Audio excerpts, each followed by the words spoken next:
할렐루야 반갑습니다. 여러분 계속해서 말씀을 나누겠습니다. 잠언 13장 2절 3절 6절의 말씀입니다. 2절 사람은 입의 열매로 인하여 복락을 누리거니와 마음이 괴사한 자는 강포를 당하느니라.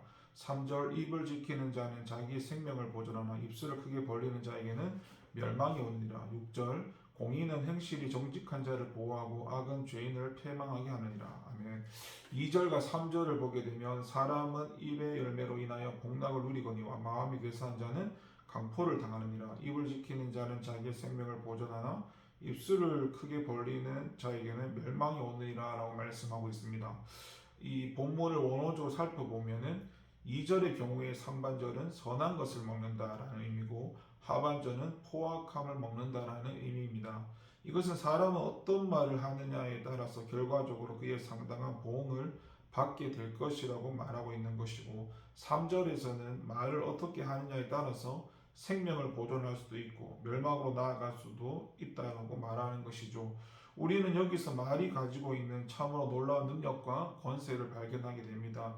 말은 우리에게 즐거움과 복과 생명을 가져다 줄 수도 있지만 동시에 포악함과 멸망을 가져다 줄 수도 있는 것이죠. 우리들이 날마다 사용하는 말에는 엄청난 권세가 있습니다. 과거에 어느 시골의 작은 성당에서 이런 일이 있었다라고 합니다. 티토라는 아이가 주일 미사를 돕고 있었는데 한눈을 팔다가 재단의 포도주를 그만 바닥에 쏟고 말았습니다. 화가 난 신부는 소년의 뺨을 때리면서 다시는 이곳에 오지 말라고 소리를 질렀습니다. 그쯤에 또 다른 성당에서 훌톤신이라는 아이가 주일 미사 중 비슷한 실수를 저질렀습니다.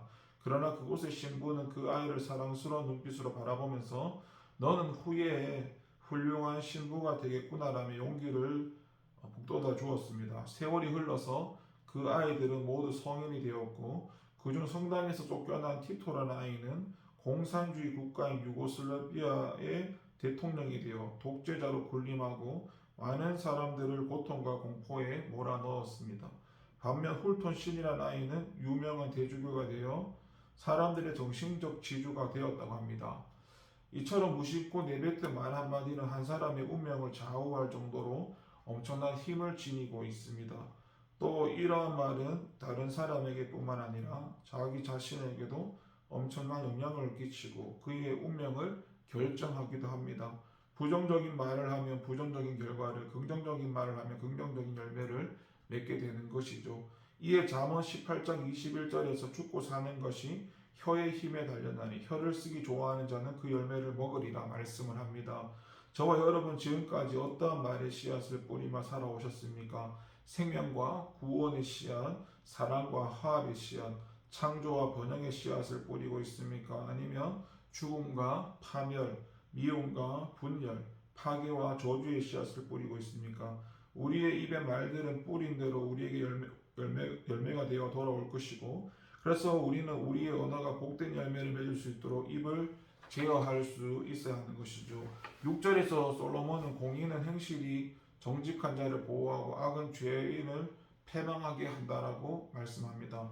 오늘 본문의 말씀은 의롭게 행한 자와 악을 행한 자의 결국이 다르다는 것을 보여주고 있고 특별히 의롭게 행한 자는 보호를 받을 것이라고 말하고 있습니다. 이와 비슷한 내용의 구절은 본서에서 수없이 많이 찾아볼 수 있고 특히 구절에서 의인의 빛은 환하게 빛나고 악인의 등불은 꺼진다라고 말씀하는데 의인의 빛이라는 것이 햇빛같이 영속적이고 강렬한 빛을 의미하고 등불이 꺼진다는 표현은 당시 고대 이스라엘에서 큰 재앙을 상징하는 말로 자주 사용된 표현인데 따라서 의인은 하나님의 보호를 통해 이 세상에서뿐만 아니라 사후에도 영원히 꺼지지 않을 영생하는 생명을 가지게 될 것이지만 악인은 완전히 패망하게 될 것이라는 말씀으로 이해할 수 있는 것이죠.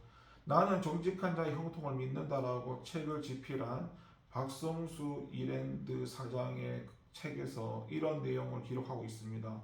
97년 11월 외환 위기가 닥치자 은행은 자신들이 살기 위해 돈을 마구 회수하기 시작했답니다. 점점 자금의 압박을 받던 회사는 결국 부도 직전에까지 이르렀고 그런데 부도가 나기 바로 직전에 기적적으로 외국인 투자자가 들어왔고 그것도 은행이 놀랄 만한 금액을 들고 왔답니다. 은행조차 어떤 외자 유치를 하지 못하고 있을 때 외국인 투자자가 외국인 투자자가 들어왔을 때 은행도 바로 문을 열었다고 하면서 이 회사는 현금 5억 불을 들고 들어와서 이제 저희에게 10분의 1을 투자했다고 합니다. 투자 이유를 묻는 질문에 그대 대답은 명료했는데 이랜드가 소유한 장부가 하나라서 투자했다는 것이죠. 그리고 아직 투자할 4억 5천만 불이 있는데 아직까지 정직하게 장부 하나만 가지고 운영하는 기업을 만나지 못해 돈을 고스란히 가지고 있다는 말도 덧붙였다고 합니다. 결국 세금을 포탈하고 비자금을 조성하려고 실제 장부와 신고용 장부를 서로 다르게 만들어 두었던 대부분의 기업은 그들의 도움을 받지 못하고 도산에 빠지고 말았고, 여기서 그가 얻은 결론은 한 가지였는데, 정직하면은 손해 볼 때가 많지만 결정적일 때 정직해서 살아난다는 것입니다.